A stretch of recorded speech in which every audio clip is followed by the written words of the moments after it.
Some dogs don't refuse help, they refuse the wrong hands.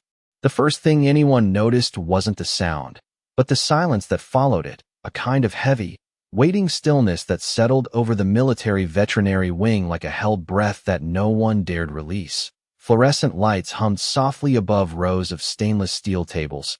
The air carried that familiar sterile scent of antiseptic and quiet urgency.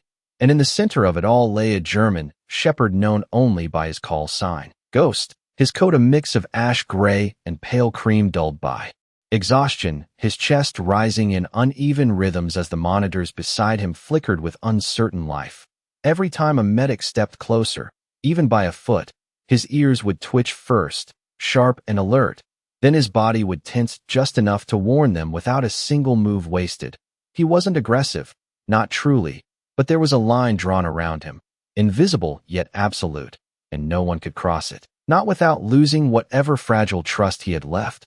Whispers moved between the staff like wind through dry leaves. He won't let anyone near. We've tried everything. He's shutting down. And yet the dog's eyes, a deep amber that seemed to hold more memory than instinct, stayed open, scanning, searching, as if waiting for something that had not yet arrived. Lieutenant Ethan Cole stood just outside the room, boots still carrying the faint dust of the training grounds, his posture straight, but his thoughts far from steady. He had been called in without explanation, just a short message and a location, nothing more, and that alone told him this wasn't routine. He watched through the glass as another medic stepped forward slowly, hands low, voice soft, offering calm words that drifted unheard across the room.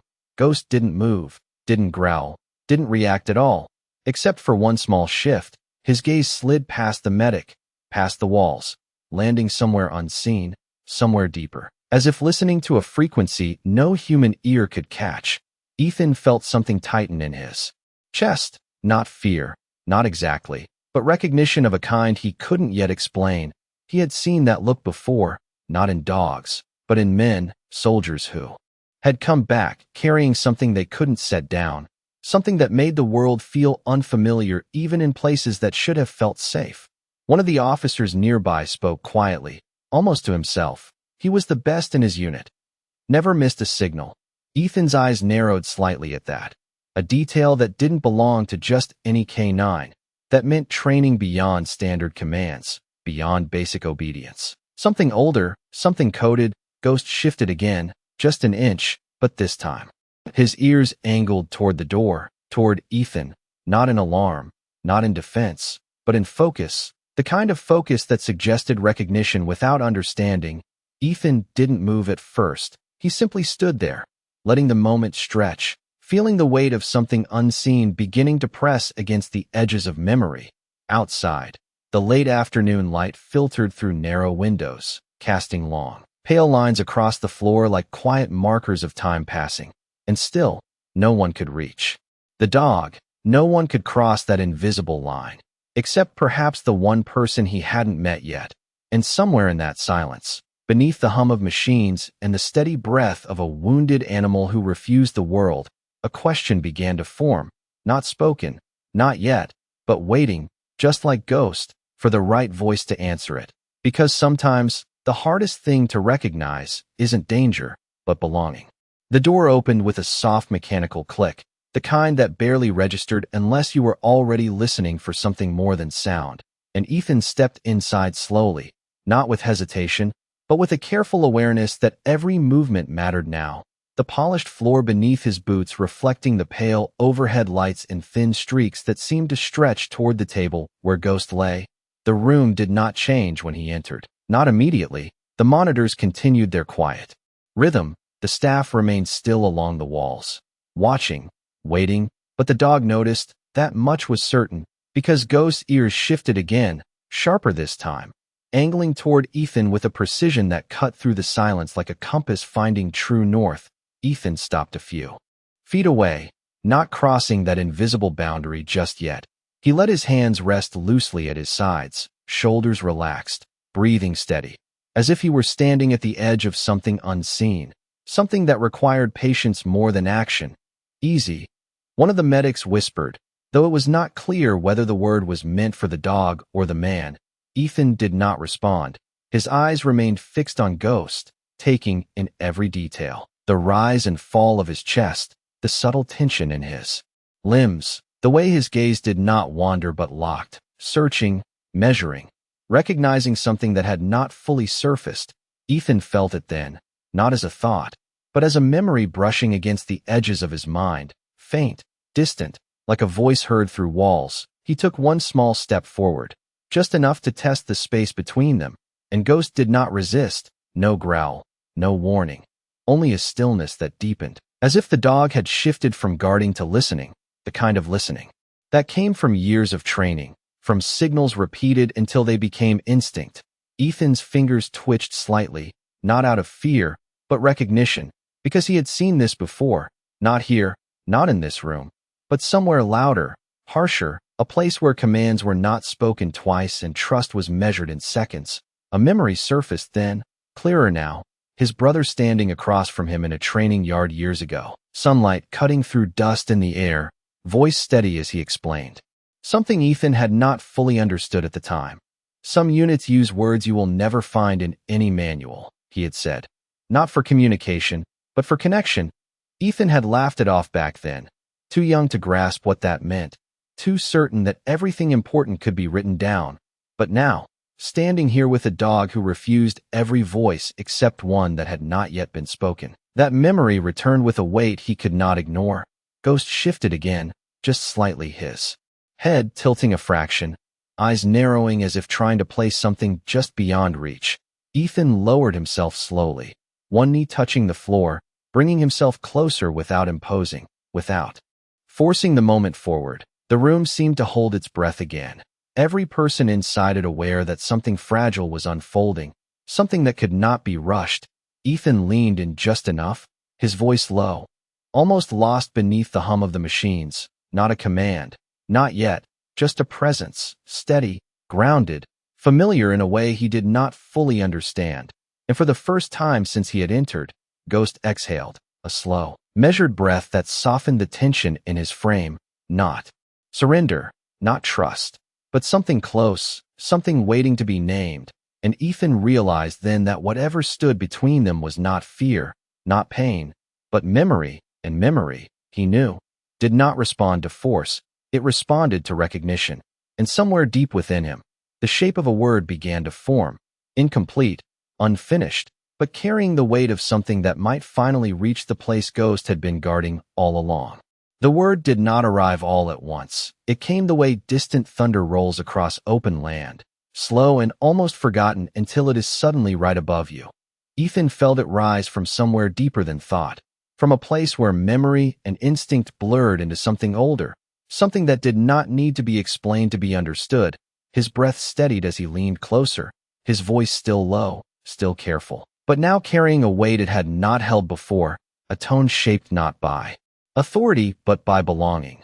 Ghost's eyes locked onto him completely now, no longer scanning, no longer searching, but focused with a quiet intensity that seemed to narrow the entire world down to that single moment.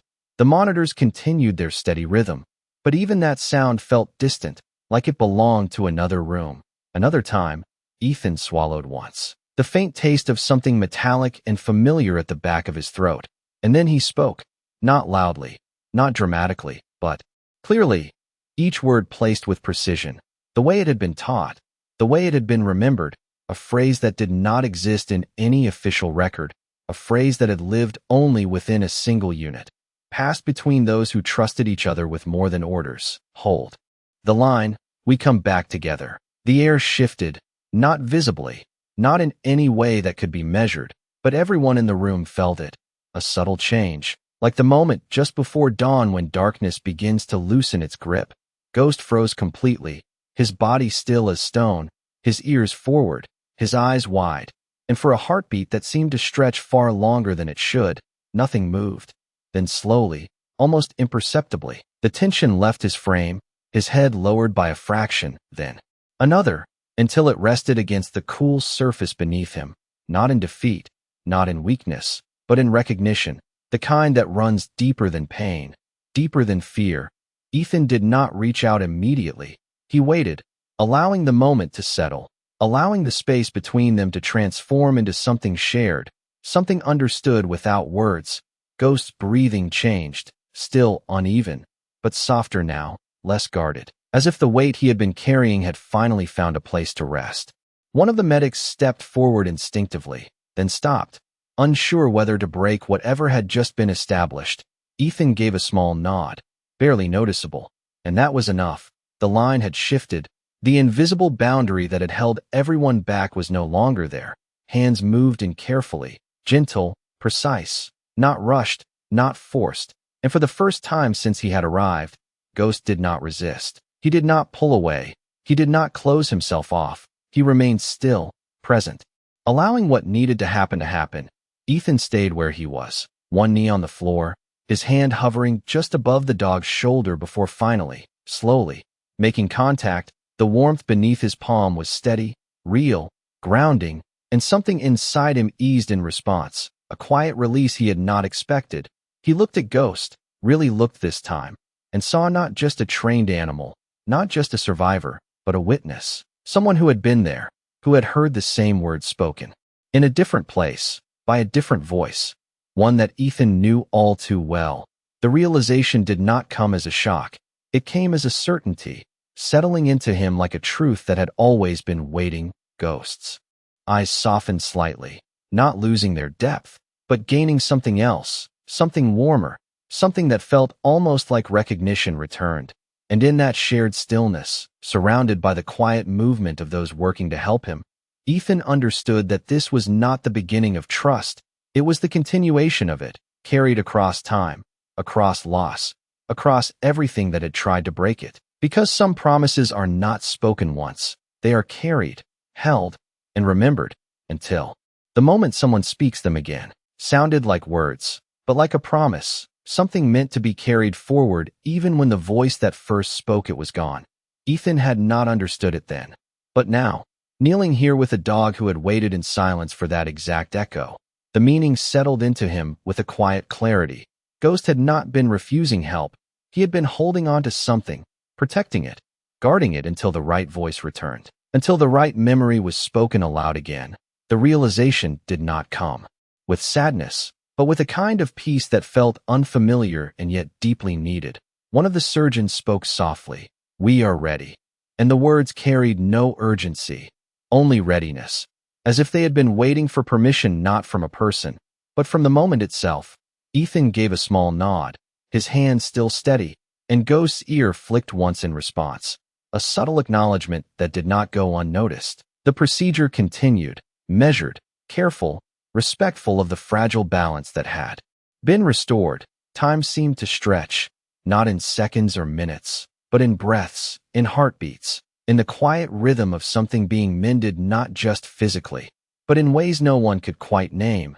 Outside, the sky had begun to shift, the late afternoon light softening into the early colors of evening, a pale gold spreading across the horizon, filtering through the narrow windows and casting a gentle glow across the room. It touched Ghost's coat, highlighting the silver strands like threads of light woven through shadow. It touched Ethan's face, revealing the stillness there, the absence of the tension he had carried in with him. And for the first time since he had stepped into that room, he did not feel like an outsider to the moment. He felt like part of it, as if something long unfinished had finally found its way back to where it belonged. Ghost's eyes closed briefly, not in exhaustion, but in trust, a small, quiet gesture that carried more weight than any command ever could. And Ethan remained there, not because he was needed, but because leaving would have felt like breaking something that had only just begun to heal. Because some connections are not formed in words or actions, but in the silent recognition of shared memory. And once they are found, they do not ask to be understood, only honored. The first sign that something had changed did not come from the monitors or the quiet voices of the medical team.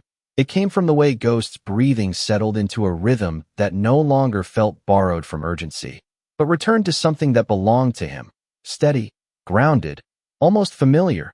Ethan noticed it before anyone said a word. The subtle rise and fall of the dog's chest no longer carried that tight edge of resistance. Instead, it moved with a calm that suggested not just survival, but acceptance. the kind that only comes when a body no longer feels alone in what it is enduring. The room continued its careful work around them, instruments placed and adjusted with practiced hands, soft instructions exchanged in tones that respected the quiet space that had formed, but Ethan's attention remained fixed on the presence beneath his hand, on the warmth that had not pulled away, on the trust that had not been broken. It was a small thing, barely visible to anyone else, but to him it felt like the center of everything. He shifted slightly, easing his weight without lifting his hand, as if even the smallest break in contact might undo what had been built. Ghost's ear flicked again, slower this time, less alert and more aware, a response not to danger, but to presence, and that alone told Ethan more than any words could have. One of the medics stepped back quietly, glancing toward him with a look that carried both relief and something close to curiosity, as if trying to understand how a connection like this could exist without explanation. Ethan did not try to answer it, because he knew it was not something that could be explained, not in a way that would make sense on paper. It was something carried, something inherited in ways no one could see. The light outside had shifted further now, the gold deepening into a softer amber that filtered through the glass and stretched across the floor. Reaching the edge of the table where Ghost lay, it touched his fur, catching the lighter strands and turning them almost luminous, as if the dog carried a piece of that light within him. Ethan's thoughts drifted again, not away, but inward, toward the memory that had brought him here without him realizing it. His brother's voice, steady and calm, repeating that same phrase in a different place, under a different sky, surrounded by a world that demanded trust more than certainty. "We come back together." The words echoed now not as a command, but as a truth that had found its way forward through time, through loss, through everything that had tried to silence it, and somehow, impossibly, it had reached this room, this moment, this dog who had waited for it without knowing when or if it would ever come again. Ghost's eyes opened slowly, not wide, not searching, but present. They found Ethan's face without effort, without hesitation, and held there, not with the sharp intensity from before, but with something softer, something that felt like recognition settling into place. Ethan exhaled quietly, a breath he had not realized he had been holding, and for the first time since he had stepped into the room, the weight in his chest shifted, not gone, but lighter, as if something that had been unfinished had finally been acknowledged. One of the surgeons spoke again, softer now. "He is stabilizing." And the words carried through the room not as a declaration, but as a quiet confirmation of what everyone could already feel, that the moment had passed, that something fragile had held, that something deeper than skill or timing had made the difference. Ethan did not move. He remained there, grounded in that shared stillness, his hand still resting where it had been from the beginning, because leaving now would have felt like stepping away from something still unfolding, something that had not yet revealed all that it carried. And as Ghost's breathing continued in that steady rhythm, and the light outside faded gently into evening, Ethan understood that this was not the end of what had begun here. It was only the first time it had been seen, the first time it had been recognized, and somewhere beneath that understanding, a quiet thought settled in, that some connections do not arrive to be explained, they arrive to be remembered, and once they are, they begin to lead you toward truths you did not know you were still searching for. By the time the last instrument was set aside and the quiet motion of the room began to ease, something deeper than procedure had already taken root, the kind of stillness that follows not just effort, but meaning. Ghost lay resting now, not in the guarded tension that had defined him before, but in a calm that seemed to belong to a different time, a different place, his breathing steady, his body no longer braced against the world but settled within it. Ethan remained beside him, not because anyone had asked him to stay, but because leaving felt unfinished, like walking away from a conversation that had only just begun to reveal its truth. The lights overhead dimmed slightly as evening took hold beyond the narrow windows, the last trace of gold fading into a soft blue that wrapped the room in a quieter kind of light. One of the medics approached Ethan with a clipboard in hand, pausing just long enough to meet his eyes. "He is going to make it," she said gently, not as a prediction, but as something already set into motion. Ethan nodded once, a small acknowledgement, though the words settled into him with more weight than he expected, because it was not just about survival. It was about what had allowed it, what had made it possible in the first place. He looked down at Ghost again, studying the lines of his face, the faint silver along his muzzle, the way his ears now rested instead of listening for threats that no longer needed to be named. And in that quiet observation, a question surfaced, not loud, not urgent, but steady. Where had this connection truly begun, and how had it found its way here? The answer did not come immediately, but something close to it did, a memory not of a moment, but of a pattern, of conversations half remembered, of stories his brother used to tell without ever fully explaining, stories about loyalty that did not end when a mission did, about bonds that were not broken by distance or silence, only carried forward until they were needed again. Ethan exhaled slowly, his hand still resting where it had been, and for a brief second, Ghost shifted beneath his touch, not pulling away, but leaning ever so slightly into it. A gesture so small it could have been missed by anyone not looking for it. But to Ethan, it felt like an answer, not spoken, but given freely. One of the officers standing near the doorway stepped forward then, his presence measured, respectful of the space that still lingered in the room. "We have records," he said quietly, his voice carrying the weight of something important, but not yet revealed, about this dog, about the unit he served with. Ethan's eyes lifted, meeting the officer's gaze, and in that exchange, something shifted again, not in the room this time, but within him, a sense that whatever had happened here was not an isolated moment, but part of something larger, something that had been waiting to be uncovered. The officer hesitated for just a fraction of a second before continuing. "There are details, connections we did not expect." Ethan did not respond right away. He simply looked back at Ghost, at the quiet rise and fall of his breathing, at the way his presence now felt less like a question and more like a path. And in that stillness, a realization began to take shape, that this was not the end of a story, not even close. It was the point where something hidden had finally chosen to surface, where something carried through time had found the right moment to be seen again. The room around him had grown quieter now, the urgency replaced by a calm that felt almost reverent, as if everyone present understood that what had happened here could not be measured in outcomes alone. Ethan shifted slightly, not to leave, but to remain with purpose, his hand still steady, his presence unchanged, because some moments do not ask you to move forward, they ask you to stay long enough to understand why you were brought there in the first place.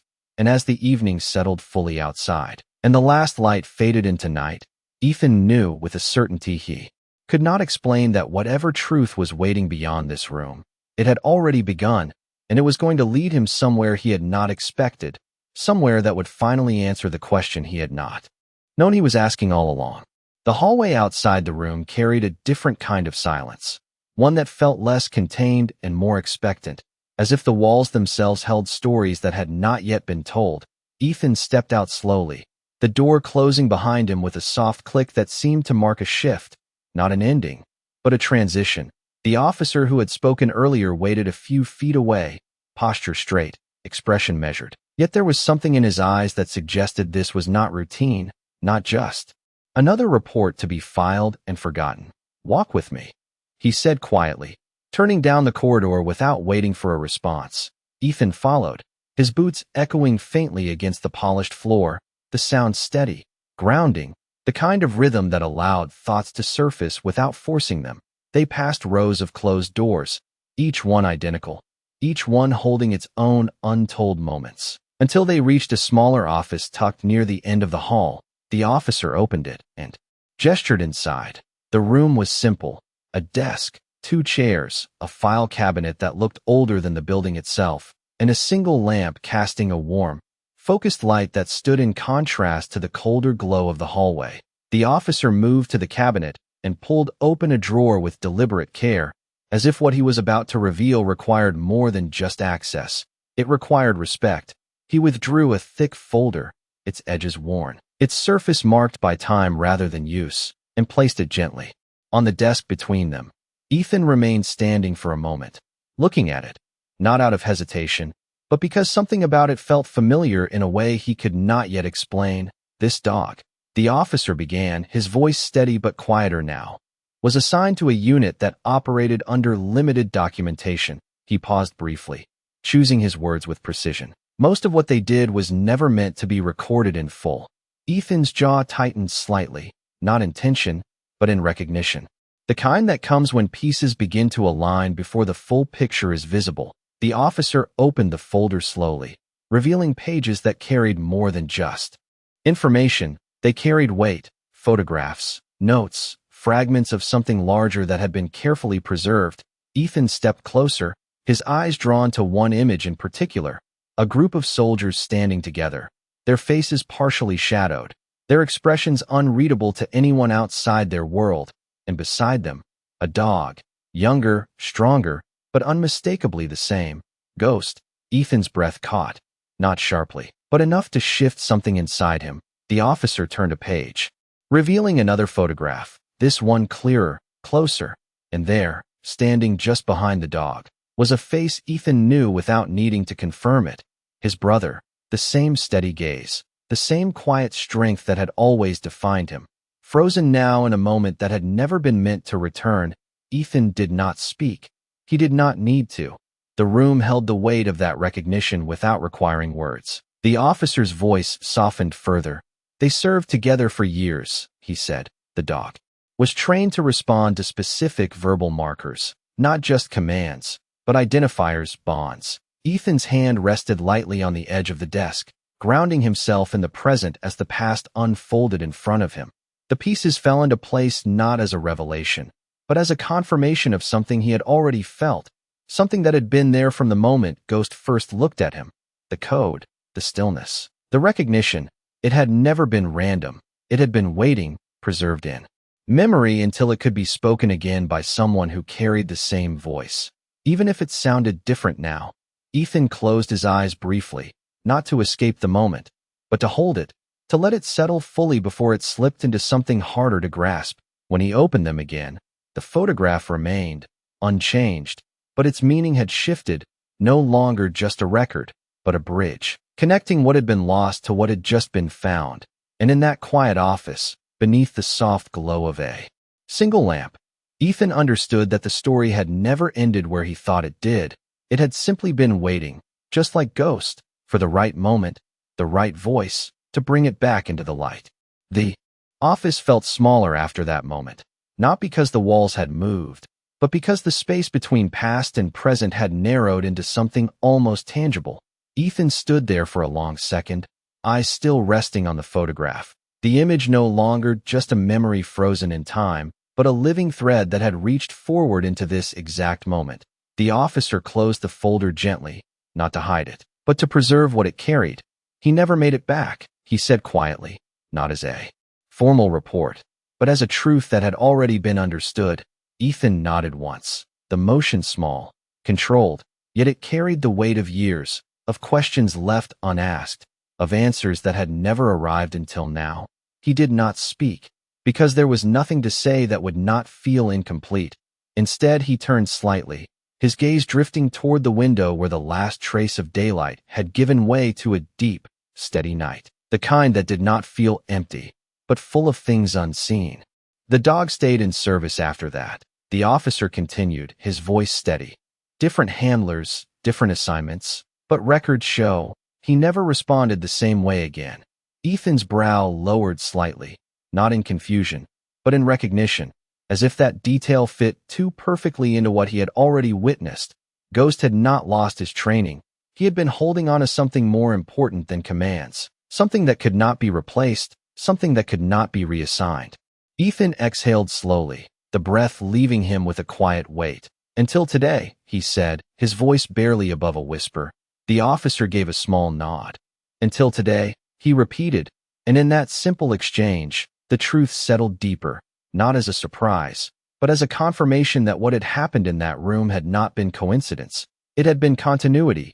Ethan reached out and lightly touched the edge of the folder, not opening it again, just acknowledging its presence, as if it represented something he was not yet ready to fully step into, but could no longer ignore. "Why show me this?" he asked after a moment, his tone calm, but carrying a question that reached beyond the obvious. The officer did not answer immediately. He took a breath, considering, then met Ethan's gaze directly. "Because you are part of it," he said simply. No emphasis, no explanation, just the truth laid out as it was. Ethan held his gaze, searching for something more, but there was nothing else to add. The meaning was already complete. Something shifted in Ethan then, not sudden, not dramatic, but steady. Like a door opening somewhere inside him that he had not known was closed. He straightened slightly, his posture no longer uncertain, but aligned with something deeper, something that had found its place. He should not go back to rotation, Ethan said after a moment, his voice carrying quiet certainty. The officer studied him briefly, then nodded once. "That has already been considered," he replied. "But decisions like that require." He paused, choosing the right word. Continuity. Ethan understood what that meant without needing it explained. His eyes moved once more to the photograph still, resting partially visible inside the folder, to the image of a man who had once stood where he stood now, carrying the same unseen weight, the same quiet strength. And he realized then that continuity was not about assignment. It was about connection, about something being carried forward when it could no longer remain where it began. Ethan stepped back from the desk, the movement slow, deliberate, not as a retreat, but as a transition. "I want to see him," he said, not as a request, but as something already decided. The officer did not question it. He simply nodded and moved toward the door, opening it with the same quiet respect that had defined everything in this place. The hallway beyond was dim now, the lights softer, the building settling into the calm of night. And as Ethan stepped out, the echo of his boots returned, steady, grounded, but different now, no longer searching, no longer uncertain. Because somewhere between that room and this one, between the photograph and the living breath of a dog who had waited, something had come full circle, and Ethan knew with a quiet certainty that whatever came next would not be something he walked into alone. It would be something he stepped into, already connected, already known, already waiting. The room was quieter when Ethan returned, not empty, but settled into that fragile kind of peace that follows something difficult finally finding its place. The lights were dimmed now, casting a soft glow across the walls, and the steady rhythm of the monitor had become almost soothing, like a quiet reminder that life, once held back, was now moving forward again. Ghost lay where he had been left, his body relaxed in a way that felt unfamiliar for a dog who had spent so long holding tension. Like armor, his chest rising and falling in an even pattern, his ears resting instead of listening, as if for the first time in a long while. There was nothing he needed to guard against. Ethan stepped closer, slower this time, not out of caution, but out of respect for the stillness that filled the space. He stopped beside the table and looked down, taking in the small details he had not noticed before, the faint shift of breath, the soft movement of fur with each inhale, the quiet presence of something that no longer felt like resistance, but like trust that had finally found somewhere to land. He reached out again, his hand settling gently against Ghost's shoulder, the contact familiar now, no longer tentative. And for a moment, nothing happened, just the shared quiet between them, the kind that does not ask for anything more. Then slowly, almost imperceptibly, Ghost's eyes opened, not wide, not searching, but aware. They found Ethan without hesitation, holding there in a way that felt less like recognition and more like acceptance.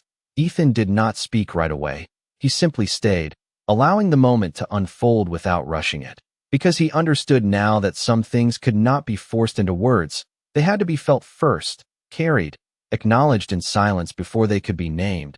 Ghost's gaze softened slightly, and then, in a movement so small it could have been missed, his head shifted just enough to lean into the hand that rested against him, not out of need, not out of weakness, but as a choice, a quiet, deliberate decision to trust what had been found again.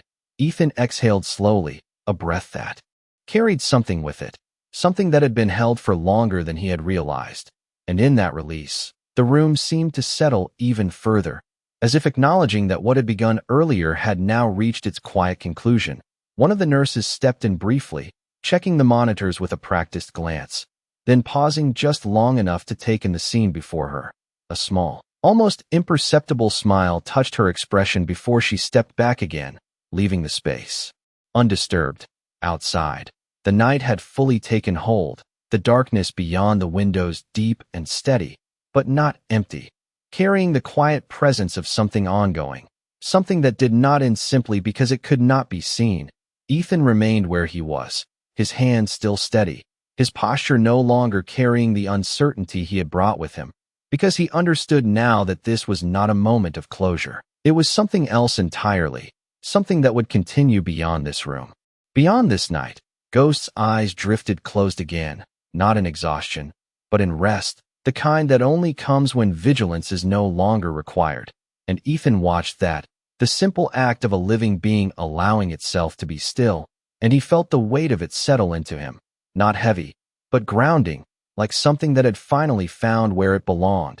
He knew what would come next, not in detail, not in certainty, but in direction.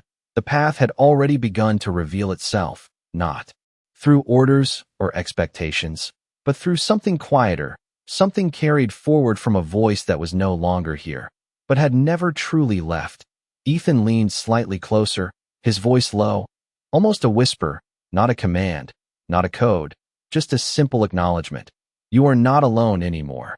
The words settled into the space between them, not needing to be answered, not needing to be understood in any way beyond what was already shared.